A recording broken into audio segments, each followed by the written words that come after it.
Hi, good morning. Good Thursday morning to you. How are you guys doing? Hope you had an awesome night and you're ready to face off another day. It's time for us to now check into the news desk and find out what's happening for the day.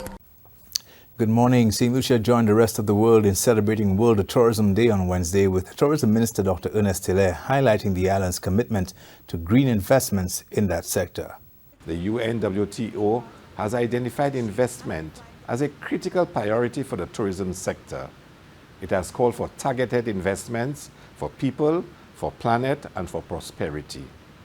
This calls for our government to invest in our people through education and skills, in our environment, through sustainable infrastructure, and in our future by fostering innovation to enhance our competitiveness and build resilience, all aligned with our sustainable development goals. The island's tourism ministry has also planned out a plethora of activities throughout the month to commemorate this year's World Tourism Day. Activities include a culinary showdown, Blazing Blue, a call to action for the general public to wear the color blue in solidarity with developing sustainable tourism on Thursday, September 28th, and a national beach cleanup on Friday, September 29th. Those are your top stories. Thanks for watching. Good morning. Well, thank you very much, guys. Over at the news desk, we'll take a break and come right back.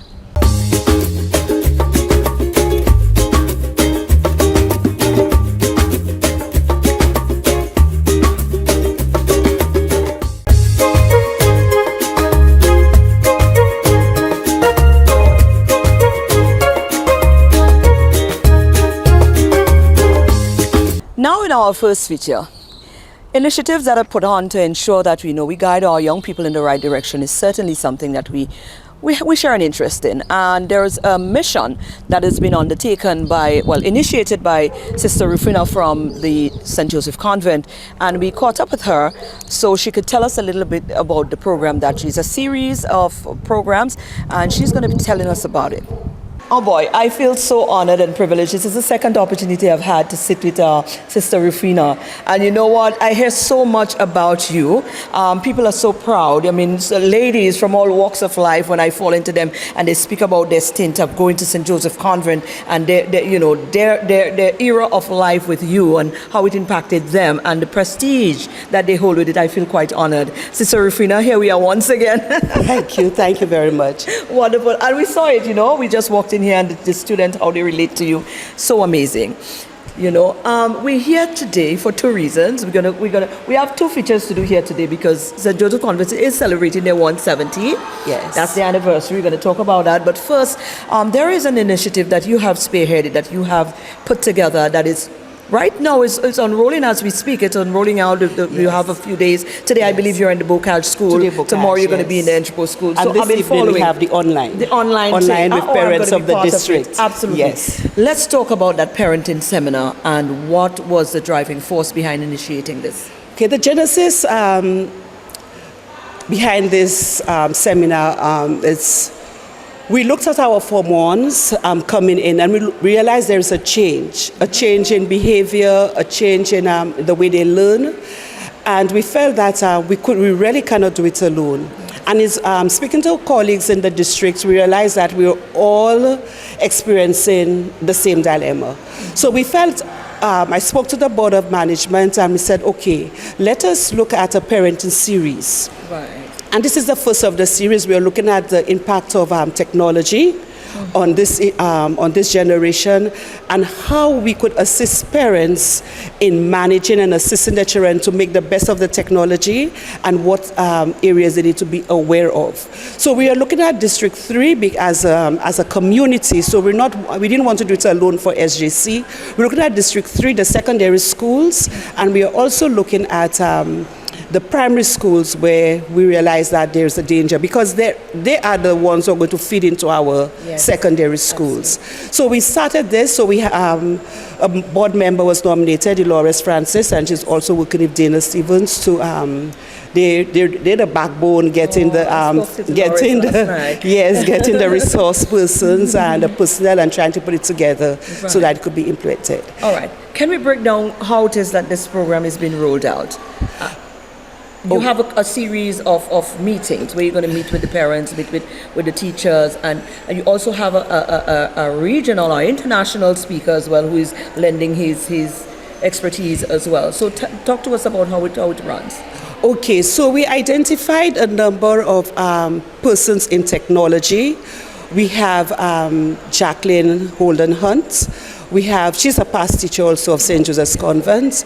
We have Bernice Lewis, who is, although she's an English teacher, but she's very much into the virtual reality. We have Anna Boudou. We have Anna Boudou. We have Coach Lynn, who from the US. So they're all coming together. So Coach Lynn is really giving the tips, but we're looking at practical ways also that the technology can be used. So we have face-to-face sessions with the students. Okay. So these presenters also worked with the students. St. Joseph's Convent was on Tuesday, okay. And we had the parents of the primary school students in the district also yesterday afternoon, and today Bocage, and we move on to Hess and Antripo following days. Saturday we would have a breakfast seminar. Why a breakfast seminar? We wanted to bring the parents into a different environment, right. Into a different mood, and not just an ordinary parent meeting, so that they could see the interest and for them to be in a more relaxed phase, so that they could fully participate in what we're trying to do. So we're hoping that coming out from this seminar, this is the first of the series. We have other topics coming up, that it's working together with teacher, with parents and students. Everybody will be sharing the same voice. Everybody will be working towards the same goal. Because we're not just looking at the academic performance, but we're also focusing also on the character development of the students, their responsibilities, how responsible they are in using the technology, how they can, right now moving into artificial intelligence, how do they make use of it for their good, and how we can enhance learning rather than look at it in destroying learning itself. Okay. So it is important that the technology is hitting us, and it is no longer putting on a PowerPoint for students or anything like that. It is more than that. Also, we realize that social media impacts the children very much, and it's not always to their benefit. So we want to bring that awareness to parents, and to really having them focus on being more present in what the students are doing, because we need to protect them too, and we know how social media can also destroy image. So instead of we hear, and we hear a lot of talk with parents and persons, we just say, okay, the social media thing, and we get that element of it. Yes. But the reality is, it is here, and they are very much into it. So very much into let's now step into the space, yes, and just tweak how it is that they deal, yes, with it. I like this. Yes. Absolutely. So that it is. What has the response been? The response is great. Yesterday, the children were very enthusiastic about it, and they were able to give their evaluation, which was very. For us, it's very promising in terms of the way we move forward and how we plan. Yesterday, the program at the RC Boys School with the parents in the district, and that would be the Ave Maria, you're looking at Bocage, you're looking at Marsha, you're looking at Forest et Rocher, and RC. It went very well. The turnout was good. The parents were very responsive, and it really made you realize that what you're doing is necessary. I was just about to go there with you. Having a track record of impacting so many, yes, from so long since you've, yes, been in the field, yes, of education. What does that mean for you now in terms of what it is that you hope to leave, when you do leave this space, you initiating such a program again that is also going to positively impact the way children and parents and the education system is received. What does that mean for you? It has put me in a reflective mode, really, definitely in that reflective mode, because we have pushed so much for the academic. We believe in the holistic development of the child. We talk about it, we say it, but I think now is to put a little more action to really go out there, because especially as we work with the feeder schools. We are working with District 3, and because we do not want to be selfish, we feel that if it is good for us, it should be good for everybody else. And our students have siblings, they have relatives in these other schools, and I'm hoping that my colleagues can work with us so that everyone can receive. I mean, if you impact 10 or 20 children or 20 parents, at least something can still happen. So this is just the beginning, and as I say, it's reflective, and you have to continue creating a support system for parents. I believe the environment has a lot to do for child's learning. Every child has that ability, but we have to create the environment, and I think that's my focus right now, creating that environment, whether it's at school, whether it's in the community, whether it's at home. Right. In wrapping up the set, well, of course, we've got a few more places to cover, and we also have the party on Saturday is going to be the wrap, right? What is it that you would like for us as the public, general public, to be able to do to lend support to that drive? Okay, I think there should be a lot more responsible journalism in terms of what is presented, so that because our children pay close attention to the media, and if the responsibility is there, maybe they will follow. Right. So we need to focus on that, to be responsible journalists, and so that even what's posted on social media, what's posted on television, sometimes there's an accident, people just post without that kind of sensitivity. Yeah. So these are all the things we're talking about, and when we're talking about being responsible with the way you use the technology. So we're just hoping that as you continue. We all have a part to play, and maybe it could be the start for us to all check into ourselves and do some introspection and understand what it is how we can also enhance the environment as well. Sister, this is a beautiful drive. But I just want to say too that we could not do it alone, so we had a number of sponsors. We had Republic Bank, we had Fix, we had the Ministry of Finance and Education assisting us. We have Lucilec, we have Digicel, and I'm just hoping I'm not leaving. But we want to thank all our sponsors for coming on board and really making this a reality for us. And we look forward to the second phase of this. This something have to be continued right here. I support that drive. Absolutely. Yes. Thank you, sister. You're very welcome.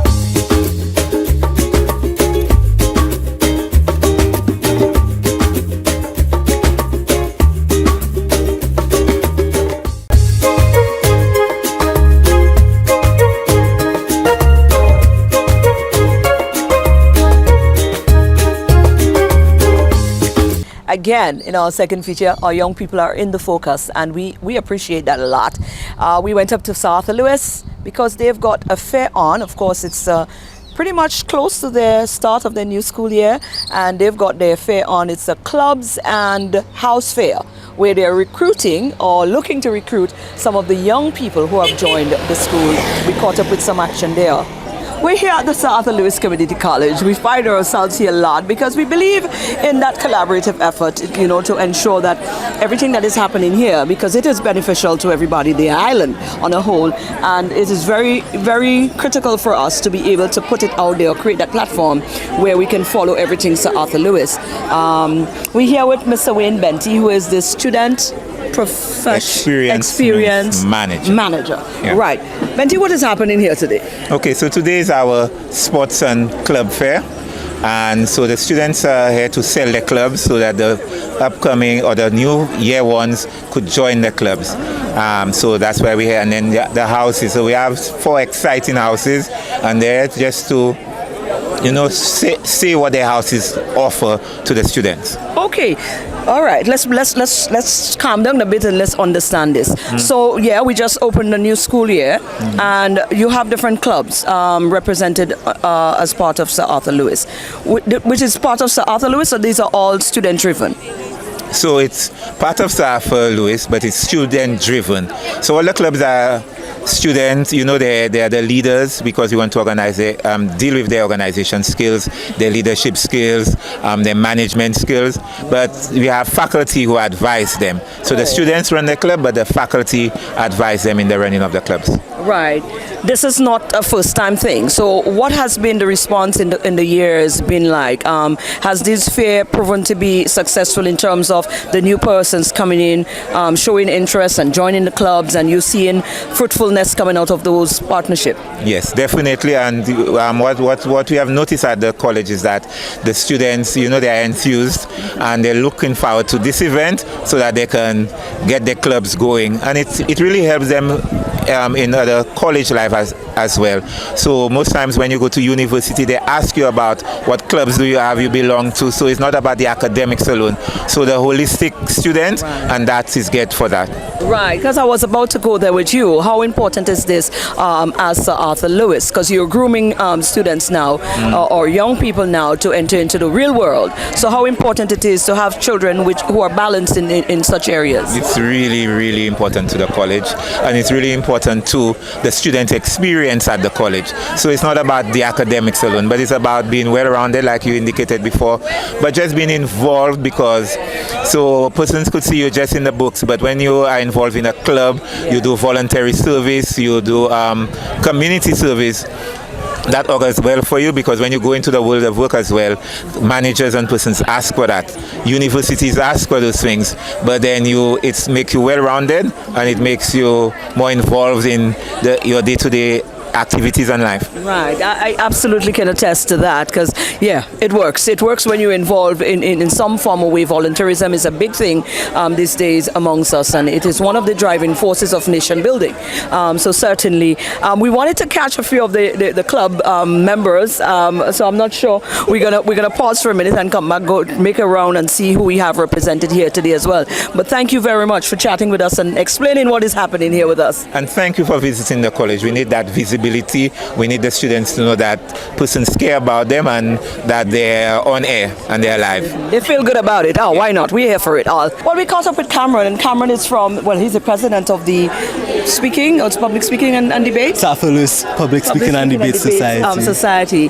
What does it mean? How long you've been from inception? You came into the club? You've been a member of the club? Well, I was born quarreling and arguing, but I've been with the club for my entire stay of Sir Arthur, which has been, I'm on my second year now. Right. Also at St. Mary's College, I was the president of the debate club over there. Lovely. Yes, so I'm very qualified, and it's a great vibe. It's a great time. Right. What does this fair mean? Are you seeing the numbers coming in? Are you seeing young people showing interest? What are you anticipating coming out of the fair? I'm actually very surprised that we're getting so much engagement. I've only been here for about half an hour, and I've already gotten about a good 50 people signing up for debate. I'm not too sure if all 50 will become active members, to be honest. But let's keep our hopes up in it. Yes. But this club fair, all the clubs in the school are coming together. They're showcasing themselves. We're trying to attract new members. We're trying to show what we're about. And it's a very important thing to be a part of a club in school. A lot of people, they just go to school and they come home, and they don't really get the full college experience, if you get what I'm saying. So you've certainly been living that life. Being involved in such a club, how do you see this? How do you anticipate this is going to augur for you going out into the real world? Public speaking is a skill that no matter where you are, you could be a cashier, you could be a CEO, you will get ahead with public speaking. It's a skill that I believe every human being should have. A lot of people have stage fright. A lot of people cannot go up to a stage and just, do what I'm doing right now with you. Exactly. But this is a skill that is necessary as you grow older. And this is some of the things that your club handles. Oh, for sure. We can teach you how to make your points, how to express them, your vocalics, your manipulation, how you move your body, everything. Well, I tell you this, you got this locked down, yeah? Oh, thank you. Thank you, Cameron, and all the best, yeah? I like his energy, no? Probably see him around this time in the future, who knows? All the best, Cameron. Thank you. So, listen, we're learning a lot here today. We're now here with Bijani. Bijani is now from a service-related club. We just had Cameron was from a special interest club. So there's a difference here. I'm going to learn something before I leave here. Tell me, Bijani, tell me about your club. And so Circle K, as we said, is a service club. We're focused on volunteer-based activities, giving back to our college community and our wider community in St. Lucia. Right. Okay. So what does this fair does for you? Are you seeing the numbers coming in like Cameron mentioned? Are they showing interest? Yes, we're really excited because last year was a bit slow for us. It was the first year back after being completely online. online. Right. So we had problems with keeping our members encouraged. So now we're excited to see so many people being enthusiastic about joining our club and wanting to volunteer and wanting to help. How do you see what is gathered or gained from being part of a club like yours helping or auguring for persons when they go out into the real world? I think it really helps to develop yourself as a person. You start to think of other people and you're not as self-centered as you were before. You see how people are different from you, and you have a level of tolerance now going through, and we need this, don't? Yes, we do. Wonderful. Mishani, thank you so much, you. and all the best. Thank you. All right.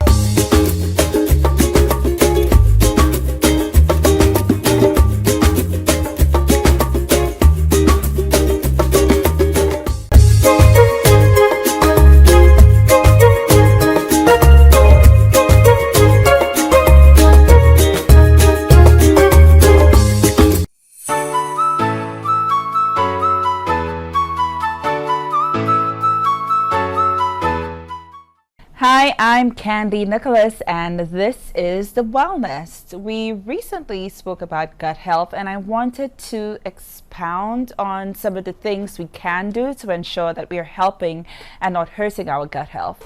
As we discussed, your gut or digestive system is necessary for the consumption and digestion of food and the production of waste, making it one of the most vital organs in the human body.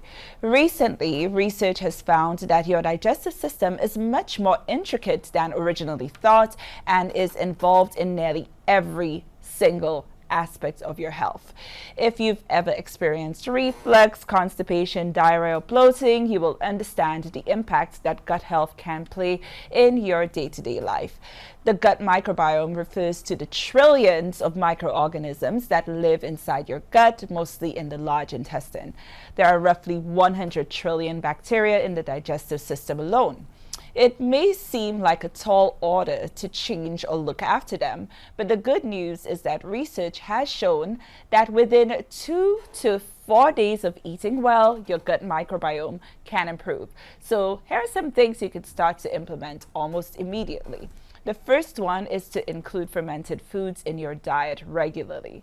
So fermented foods are full of naturally occurring live cultures. While the science has not yet concluded exactly how much fermented food you should eat, I recommend aiming to eat a source of authentically fermented foods or drinks every single day if possible to help support digestion, whether that's enjoying some yogurt with live and active cultures for breakfast or sipping on a kombucha at lunch, or adding a tablespoon of sauerkraut to your salad. The second thing you can do is to increase the variety of plant foods in your diet. A high fiber diet is associated with an increase in the growth of beneficial bacteria, which optimizes gut functioning. As different plants contain different amounts and types of fiber, it's important to consume a range of plant foods to ensure your good gut bacteria are kept happy and nourished. Another thing you could do is drink more water. Fiber, particularly prebiotic fibers, are important for gut health. However, in order for this fiber to do its job, adequate water is required. A lack of water can slow down your digestive system significantly and result in harder stools that are more difficult to pass.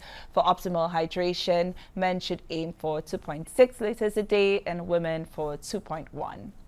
Something else you can do is to, as we discussed, enjoy more high fiber foods. A diet low in fiber can encourage the wrong types of bacteria to grow, throwing off your gut's ecosystem.